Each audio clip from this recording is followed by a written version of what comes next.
पहले तो ये बताएगा, ये जो 8 फरवरी वाली बात है, ये क्या ऑफिशियली पीटीआई अनाउंस करेगी खुद, या खान साहब से आपकी बात हुई और उन्होंने बताया कि बिल्कुल ये फैसला कर लें और आप लोग एहतजाज करें 8 फरवरी को?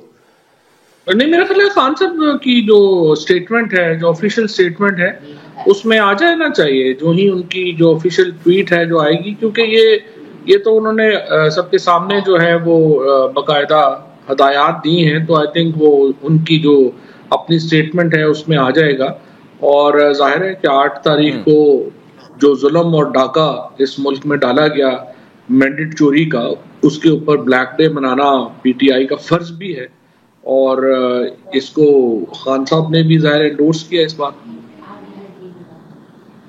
लेकिन चोई साहब, अगर ये एहतजाज 9 फरवरी 2024 को ही शुरू हो जाता तो शायद वो ज्यादा इम्पैक्टफुल होता। अभी तो पीटीआई बिल्कुल बैकफुट पे आ गई है, खुसूसन 26 नवंबर को जिस तरह से कुछ 1-2 गलत फैसले किए गए। अब इस वक्त एक तरफ मुज़ाकरात हो रहे हैं, दूसरी जानिब अगर ये एहतजाज शुरू कर दिया जाता है तो क्या पॉलिटिकली आप क्या देख रहे हैं, क्या इसका इम्पैक्ट होगा? देखिए शायद पहली बात तो ये है कि बिल्कुल आपकी बात ठीक है, 9 फरवरी को ये एहतजाज पिछले साल होना चाहिए था जो नहीं हुआ, और ये मैं समझता हूँ बहुत ही बड़ी गलती थी पीटीआई की लीडरशिप की, जो कि घरों में बैठी रही और उन्होंने पार्लियामेंट में जाने का फैसला किया और एहतजाज नहीं किया। और खान साहब भी इस चीज़ को एक से जायद बार ये समझते हैं कि ये बहुत ही बड़ी गलती थी, क्योंकि इमरान खान को, और हम लोग तो जेलों में थे उस वक्त भी, और खान साहब तो अब भी जेल में हैं, तो उनको तो ज़ाहिर नहीं था अप्रोच, लेकिन बाहर की लीडरशिप को ये कॉमन सेंस होनी चाहिए थी और उन्हें तहरीक में जाना चाहिए था। बाकी जहाँ तक इस बात का ताल्लुक है कि निगोशिएशंस, देखिए मैंने तो आज भी खान साहब से अर्ज किया है कि देखिए ये हुकूमत इलेक्शन हार गई, इकोनॉमी तबाह हो गई है, गवर्नेंस हो नहीं रही, खारजा पॉलिसी में मुकम्मल तौर पे तबाही फिर गई है। अब ये सारे मामलात के बावजूद शहबाज शरीफ वज़ीर आज़म है, मरियम नवाज वज़ीर आला है, 18 सीटें लेके शहबाज शरीफ वज़ीर आज़म है, 27 सीटें लेके आसिफ ज़रदारी सदर है। ये सब कुछ क्यों हो रहा है? इसलिए हो रहा है कि फौज और पीटीआई लड़ रहे हैं आपस में, एस्टैब्लिशमेंट की और हमारी लड़ाई है, और ये हुकूमत कर रहे हैं। तो इसके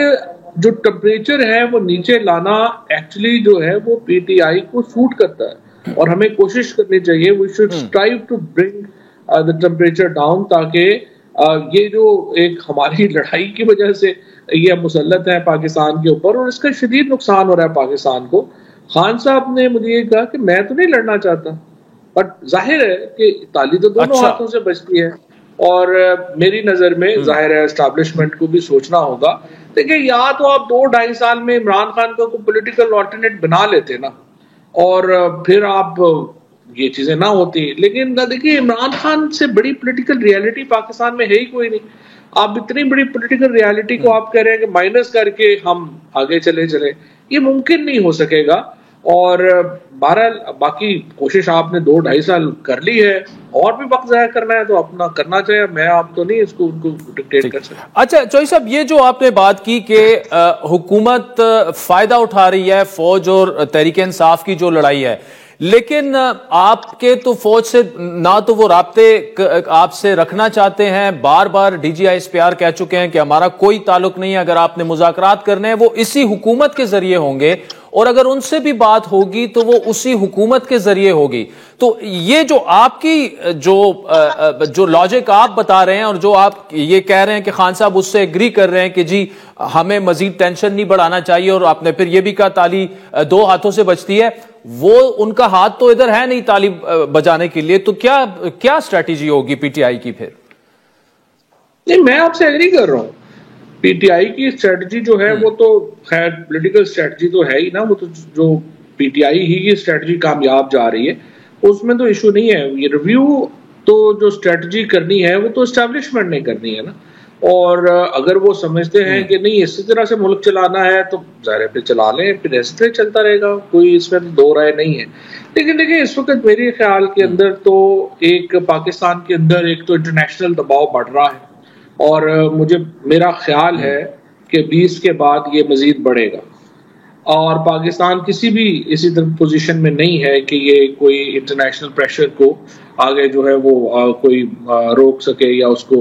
सब कहे कि जी हमने नहीं लेते। सो इससे बेहतर ये है कि हम अपने मामलात बजाय इसके कि आलमी दबाव के अंदर तय करें, हमें चाहिए कि हम खुद तय करें। और अब इमरान खान जिस तरह से 8 फरवरी को अगर ये अनाउंस करते हैं तो फिर इंटरनल प्रेशर भी बढ़ जाएगा। सो बेस्ट थिंग इज इस लड़ाई में सबसे ज्यादा नुकसान फौज का या पीटीआई का नहीं हो रहा, एस्टैब्लिशमेंट का या पीटीआई का नहीं हो रहा, ये नुकसान पाकिस्तान का हो रहा है।